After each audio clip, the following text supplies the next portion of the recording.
So SIR ప్రక్రియ already AP తెలంగాణల రెండిట్లో already ఏపీలో కంప్లీట్ అయినట్టున్నది. ఇప్పుడు తెలంగాణలో కూడా కంప్లీట్ అవుతుంది. సో ఇక్కడ ఏం జరుగుతుందంటే ముఖ్యంగా ఈ రెండింటికి ప్రధానమైనటువంటి పాయింట్ ఏంటంటే హైదరాబాద్. ఇక్కడ హైదరాబాద్లో అత్యధికంగా ఆంధ్రాకు సంబంధించినటువంటి ఓటర్లు ఉంటారు. సో దాదాపు పటాన్చేరు నుంచి మొదలుపెట్టుకుంటే మియాపూర్ కానీ, దిల్సుఖ్నగర్ కానీ, హయత్ నగర్ కానీ, ఈ ఎక్కడైతే ఈ కొంత డెవలప్ అవుతున్న ప్రాంతాల్లో ఎక్కువగా ఆంధ్రాకు సంబంధించినటువంటి ఓటర్లు ఎక్కువగా ఉన్నారు. అది అందరికీ తెలిసిన విషయమే. అయితే ఇక్కడ ఏం జరుగుతుందంటే తెలంగాణకు సంబంధించినటువంటి ఎస్ఐఆర్ ప్రక్రియలో భాగంగా ఎవరైతే హైదరాబాద్లో మరియు యువత మెయిన్గా తెలంగాణ యువత అంతా కూడా ఎక్కువగా హైదరాబాద్లో ఉన్నది. సో ఇప్పుడు తెలంగాణలో జరుగుతున్న ఎస్ఐఆర్ ప్రక్రియలో భాగంగా తెలంగాణలో ఉన్నటువంటి యువత ఎవరైతే హైదరాబాద్లో ఉన్నారో వాళ్ళ ఓటు హక్కు హైదరాబాద్లో ఉండాలన్నా తెలంగాణలో ఉన్నటువంటి వాళ్ళ రూరల్ ప్లేసెస్లో వాళ్ళ ఊర్లో ఉండాలని డిసైడ్ చేసుకోవాలి. అంటే మ్యాక్సిమం యువత ఎవరైతే ఇక్కడికి వచ్చి సెటిల్ అయిన వాళ్ళు ఎవరైతే ఉన్నారో వాళ్ళందరూ ఏం చేస్తున్నారు అంటే హైదరాబాద్ వద్దు, మాకు మా సొంత ఊర్లో ఉంటే ఎప్పటికైనా మేము సొంత ఊరే కదా అనే కోణంలో వాళ్ళ సొంత ఊరు అనే దాన్ని డిసైడ్ చేసుకున్నారు. దానిలో వాళ్ళు నమోదు చేసుకున్నారు 2 ఓట్లు ఉన్న వాళ్ళు. సో ఇప్పుడు ఏపీకి సంబంధించినటువంటి వాళ్ళందరూ కూడా ఇప్పుడు హైదరాబాద్లో స్థిరపడినటువంటి చాలామంది కూడా ఉన్నారు. దాదాపు 50 లక్షలకు పైగానే జనాభా ఉన్నది. సో మరి ఇప్పుడు ఏపీలో ఎస్ఐఆర్ ప్రక్రియ జరుగుతుంది కదా, జరిగినప్పుడు ఏపీలో ఎస్ఐఆర్ ప్రక్రియలో భాగంగా ఈ హైదరాబాద్లో ఉన్నటువంటి ఏదైతే ఈ ఓటర్లు ఎవరైతే ఆంధ్రాకు సంబంధించిన వాళ్ళు ఎవరైతే ఓట్లు నమోదు చేసుకున్నారో వాళ్ళ ప్రక్రియను ఇన్వాల్వ్ చేసిరా లేదనేది ఇక్కడ ప్రధానమైనటువంటి పాయింట్. ఇక్కడ తెలంగాణ సమాజానికి మాకు ఉన్నటువంటి అభ్యంతరం ఏంటి అంటే ఇక్కడ హైదరాబాద్లో సెటిల్ అయినటువంటి ఎవరైతే ఆంధ్ర వాళ్ళు ఉన్నారో ఇక్కడ ఓటు హక్కుతో పాటు ఆంధ్రాలో కూడా ఓటు హక్కు పెట్టుకున్నారు. దీనివల్ల సరే ఆంధ్రాకు మంచి జరుగుతుందా చెడుతుందా పక్కన పెడితే ఇక్కడ మా తెలంగాణలో ఉన్నటువంటి ఎవరైతే హైదరాబాద్ సెటిల్ వాళ్ళు అవుతున్నారో వాళ్ళు ఆయా గ్రామాలలో వాళ్ళ సొంత ఊర్లలో పెట్టుకోవడానికి ఎక్కువగా ప్రయారిటీ ఇచ్చారు.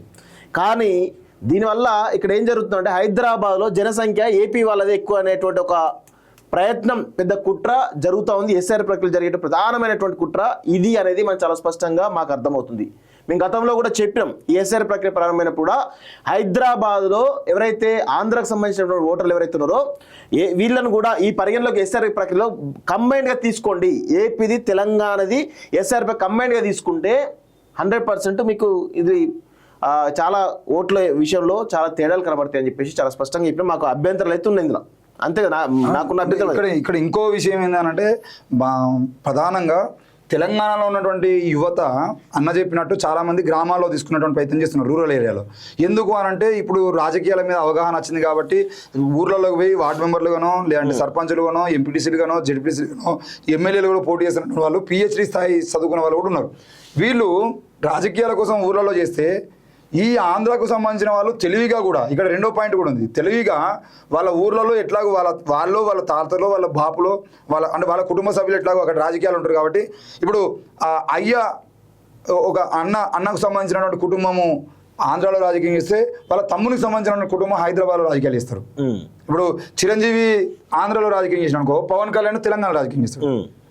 ఈ ప్రక్రియ కూడా జరుగుతూ ఉంది. ఇప్పుడు అక్కడ ఉన్నటువంటి రెడ్లు, అక్కడ ఉన్నటువంటి కమ్మలు, అక్కడ ఉన్నటువంటి కాపులు, ఈ 3 కులాలకు సంబంధించినటువంటి వాళ్ళు ఒకటే కుటుంబానికి సంబంధించిన వాళ్ళు ఎవరైతే ఉన్నారు. ఇప్పుడు మీరు చిన్న ఎగ్జాంపుల్, వైఎస్ రాజశేఖర రెడ్డి చనిపోయిన తర్వాత వైఎస్ రాజశేఖర రెడ్డి కొడుకు వైఎస్ఆర్సీపీ అనే పార్టీ పెట్టి ఆంధ్రాలో రాజకీయం చేస్తే వాళ్ళ కూతురు వైఎస్ఆర్టీపీ అనే పార్టీ పెట్టి తెలంగాణలో రాజకీయం చేసిన మొదలుపెట్టింది. ఇది ఆంధ్ర వాళ్ళు తెలివిగా చేస్తున్నటువంటి రాజకీయాలు. ఇప్పుడు మన తెలంగాణ యువతనేమో నువ్వు ఊర్లో చేస్తావా ఇక్కడ చేస్తావా అని అంటే మనకు కేవలం తెలంగాణ మాత్రమే టార్గెట్. తెలంగాణలో చేస్తావా లేకపోతే నువ్వు ఆంధ్రాలో చేస్తావా అన్నటువంటి అవకాశం మనకు లేదు. నువ్వు హైదరాబాద్లో ఉంటావా లేదంటే తెలంగాణకి వెళ్ళిపోతావా, ఎటు అయినా కూడా నువ్వు తెలంగాణలో ఉండాలి. కాబట్టి మనకి వేరే ఆప్షన్ లేదు. కానీ ఆంధ్రలోకి 2 ఆప్షన్లు అవుతున్నాయి.